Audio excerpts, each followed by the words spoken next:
Voici la nouvelle fierté de l'Ouest guyanais. Le nouveau centre hospitalier, construit sur 24 000 m², digne d'un grand CHU de l'Hexagone. Les travaux ont duré 5 ans, pour un coût de 120 millions d'euros. Ce fleuron technologique s'articule autour de 4 pôles. Femmes mère-enfant, médico-technique, santé mentale et médecine-chirurgie.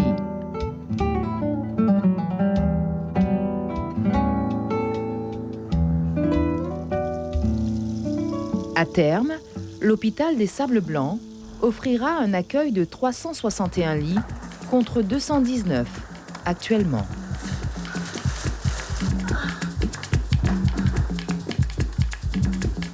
Nous sommes à 24 heures de l'ouverture du nouveau CHOG. Le déménagement se prépare depuis plusieurs mois. Dans l'ancien établissement, c'est l'effervescence. Le personnel est dans les cartons, ravi d'intégrer la nouvelle structure.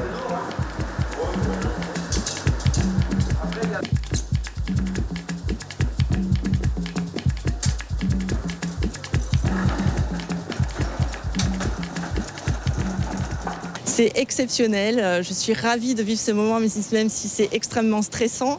Mais là, c'est un grand bond en avant. Nous entrons dans le 21e siècle, nous allons bénéficier d'une structure très moderne. On y est depuis plusieurs mois, bien sûr avec des phasages différents. Là, bien sûr, depuis, je dirais, le début septembre, il y avait l'imagerie qui avait commencé en août, par exemple, mais je dirais que c'est vraiment maintenant que tout se concentre.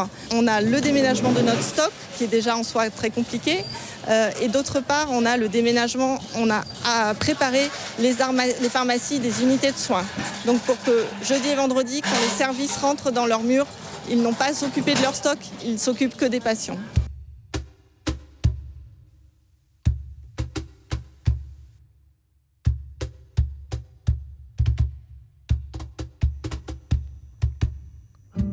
Pendant ce temps, de l'autre côté aussi on s'active. Nous sommes au pôle femmes-mère-enfant, doté d'un nouveau service, la néonatologie, dirigée par le docteur Karl.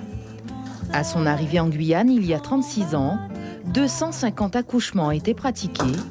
Aujourd'hui, c'est près de 3000 bébés qui naissent dans l'Ouest, l'équivalent d'une grosse maternité d'un CHU métropolitain. Ce nouveau service de 20 places permettra de mieux traiter les enfants prématurés. Un grand progrès pour l'Ouest, cela évitera les transferts vers Cayenne. Donc la particularité de Saint-Laurent-du-Maroni et de la Guyane en général, c'est d'être dans une région tropicale où sévissent des maladies tropicales, mais nous sommes un département français, donc nous avons les moyens de les étudier. Donc c'est pour ça que beaucoup de pays du monde observent de près la Guyane, parce qu'on apporte des réponses dans des pays où ils n'ont pas les moyens d'étudier. Donc c'était le cas pour nous, notamment dans les maladies infectieuses, c'était le cas pour la dengue, pour le paludisme, pour tout un tas de maladies infectieuses qui peuvent compliquer la grossesse, pour lesquelles on a pu faire des découvertes qui servent maintenant un petit peu partout. Aujourd'hui, cette maternité offre en plus des équipements neufs, des conditions de travail plus confortables pour les 60 sages-femmes exerçant ici. La nouveauté qu'on a, c'est qu'on a déjà un espace qui est beaucoup plus grand, un espace qui est beaucoup plus technique aussi. On peut accueillir plus de personnes. On a maintenant 54 lits disponibles pour la maternité. Et on a aussi l'unité kangourou, qui est une nouveauté aussi pour nous. Alors l'unité kangourou, c'est une unité spéciale qui permet d'accueillir donc les nouveau-nés, notamment de petits pois ou qui ont besoin de traitements particuliers et qui peuvent rester auprès de leur mère. Donc ça, c'est la grande nouveauté.